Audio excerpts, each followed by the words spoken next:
Assalamualaikum warahmatullahi wabarakatuh. Kami dari kelompok 6 akan mempresentasikan hasil diskusi kelompok kami yang beranggotakan 5 orang. Anggaran variabel yang merencanakan secara rinci mengenai tingkat variabel biaya, terutama biaya yang tidak langsung sehubung dengan perubahan aktivitas perusahaan dari waktu ke waktu selama periode yang akan datang. Manfaat penyusunan. Yang pertama, memudahkan penyusunan anggaran biaya di semua bagian pada perusahaan.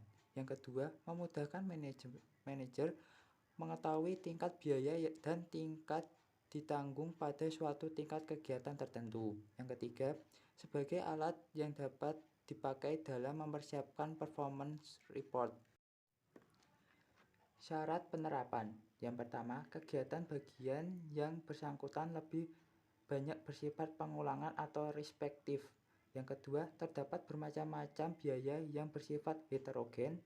Yang ketiga, tingkat kegiatan maupun output dapat diukur secara realistis dengan menggunakan satuan-satuan tertentu.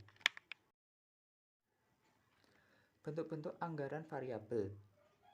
Yang pertama, bentuk formula, yaitu cara penyajian dengan memperlihatkan hubungan matematis antara jumlah biaya dengan jumlah kapasitas yang digunakan.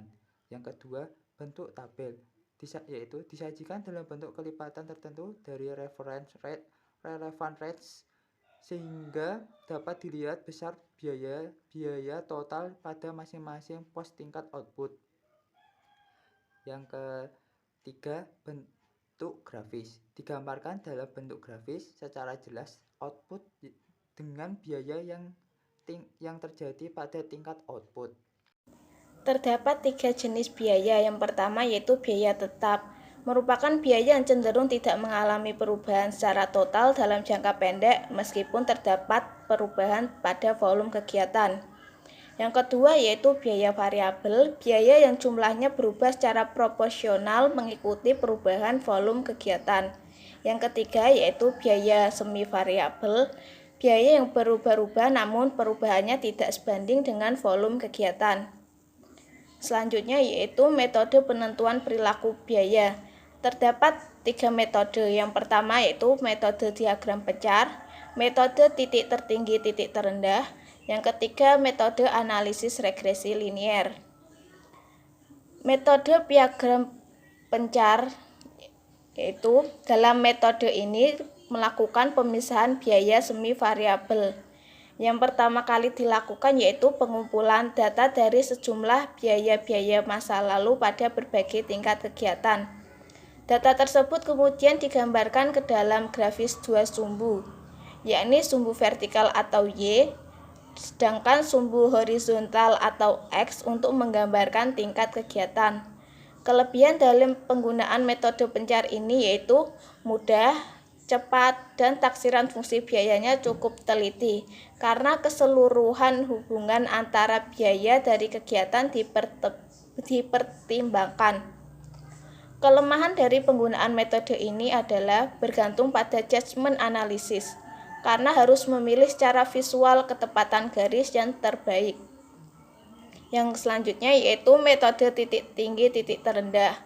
Metode titik tinggi titik terendah merupakan suatu metode untuk menentukan perilaku biaya dengan cara menganalisis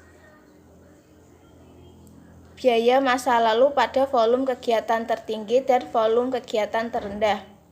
Metode titik tinggi titik terendah memberi informasi yang berguna untuk menaksir biaya apabila titik tertinggi dan titik terendah mewakili garis lurus yang menjelaskan sebaik-baiknya fungsi. Analisis regresi linier.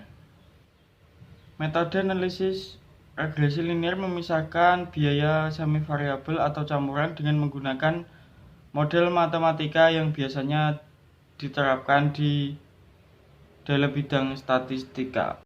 Variabilitas atau pola perilaku biaya. Variabilitas adalah jauh dekatnya besar kecilnya penyebaran nilai-nilai variabel dari ukuran nilai sentral dalam suatu sederetan data observasi atau distribusi terendah yang terdapat dalam kumpulan data.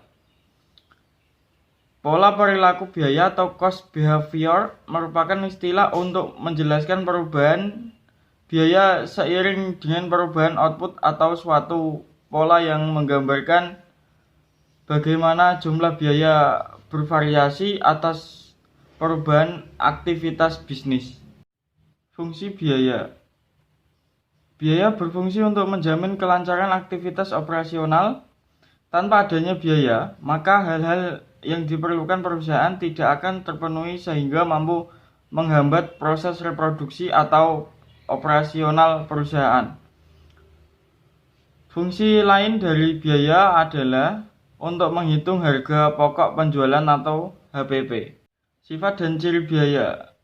Biaya tetap atau fixed cost yaitu biaya-biaya yang cenderung untuk bersifat konstan secara total dari bulan ke bulan tanpa terpengaruh oleh volume kegiatan dengan beberapa asumsi tertentu seperti kebijaksanaan manajemen, periode waktu, dan lain-lain.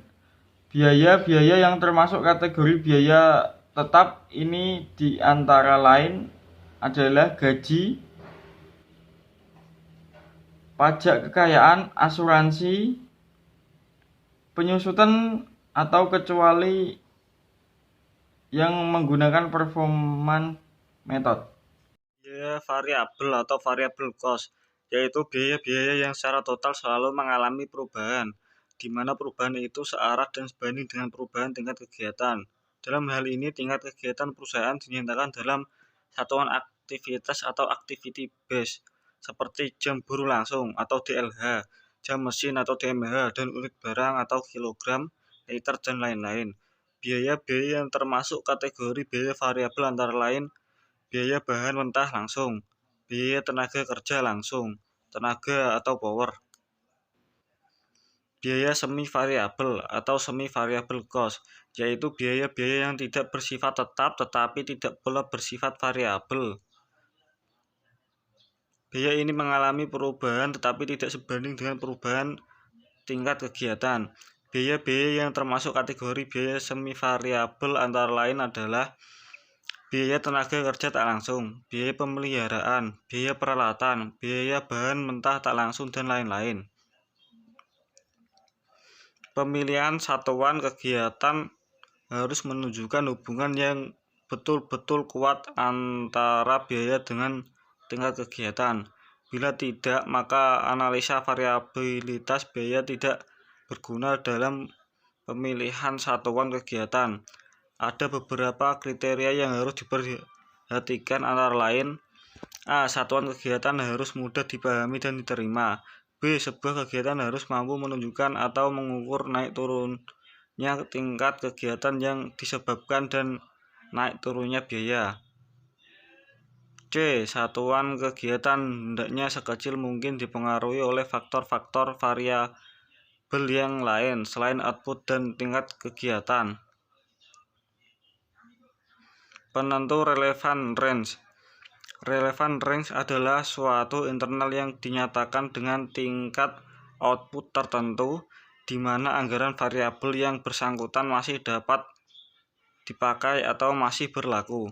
Relevant range berlaku ditentukan karena biaya tetap atau fixed cost dan biaya variabel per unit dapat berubah pada tingkat output tertentu, sehingga biaya-biaya ini harus dihubungkan dengan relevant range tertentu. Metode pemisahan semi variabel. Biaya semi variabel adalah biaya yang jumlahnya berubah tidak sebanding dengan perubahan volume kegiatan. Terdapat beberapa metode pemisahan biaya semi variabel antara lain yaitu yang pertama metode perkiraan langsung. Metode perkiraan langsung digunakan apabila perusahaan mempunyai data historis tetapi tidak dapat dipakai untuk masa yang akan datang atau perusahaan baru berdiri sehingga belum mempunyai data. Kedua, metode korelasi.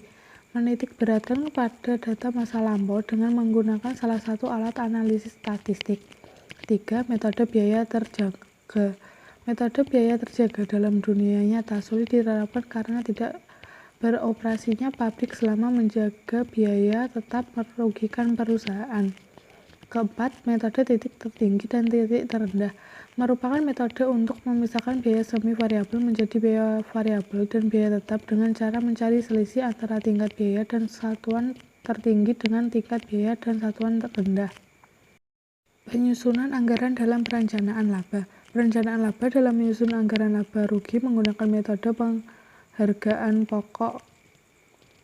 pengharga-pokokan variabel costing sangat bermanfaat dalam pembuatan rencana jangka pendek, yang itu diketahui biaya bahan baku per unit adalah Rp1.000, biaya tenaga kerja langsung per unit Rp1.100, BOP variabel per unit Rp1.380, biaya usaha variabel per unit Rp50. Total biaya variabel per unit adalah Rp3.530, biaya tetap per triwulan adalah Rp2.350.000, harga jual per unit adalah Rp5.530. Rumus perencanaan laba menggunakan persamaan akuntansi sebagai berikut. Jualan sama dengan biaya tetap plus biaya variabel plus laba. Rp5.530 sama dengan Rp2.350.000 ditambah Rp3.530 ditambah 0. 5.530 dikurangi 3.530 sama dengan 2.350.000, yaitu Rp2.000 sama dengan 2.350.000 sama dengan 1.175 unit. Berdasarkan perhitungan tersebut dapat dibuat rumus jualan dalam unit seperti berikut. Jualan dalam unit sama dengan biaya tetap plus laba, harga jual per unit dikurangi biaya variabel per unit. Rp2.350.000 ditambah 0 kali 5.530 dikurangi 3.350 sama dengan 1.175 unit. Artinya dalam penjualan satu triwulan sebanyak 1.175 unit, maka perusahaan berada di dalam keadaan break-even point (BEP). Perusahaan akan mengalami keuntungan jika penjualan di atas 1.175 unit dan akan mengalami kerugian apabila penjualan di bawah 1.175 unit. Misal, perusahaan merencanakan laba Rp1.650.000. Berapa unit yang harus terjual, yaitu 5.530 sama dengan 2.350.000 ditambah 3.530 ditambah 1.650.000. 5.350 dikurangi 3.530 sama dengan 4 juta. Rp2.000 sama dengan Rp4.000. 4 juta dibagi Rp2.000 sama dengan 2.000 unit. Rumus total penjualan dalam bentuk rupiah yaitu biaya tetap ditambah laba 1 min biaya variabel harga jual per unit sama dengan 2.350 ditambah 1.650 dikali 1 min 3530, yaitu dikali 5.530 sama dengan Rp11.060 per unit. Kelemahan anggaran variabel. Menurut Muhammad Nafarin, anggaran variabel memiliki kelemahan seperti berikut, yaitu pertama, biaya variabel dan biaya tetap tidak selalu dapat dipisahkan secara tepat. Kedua, dalam kenyataan biaya variabel per unit dalam suatu periode mudah berubah. C. Penentuan harga pokok variabel atau anggaran variabel tidak dapat digunakan untuk laporan biaya eksternal. Sekian presentasi dari kelompok kami. Apabila ada kata-kata yang kurang jelas atau kurang tepat, kami mohon maaf. Wassalamualaikum warahmatullahi wabarakatuh.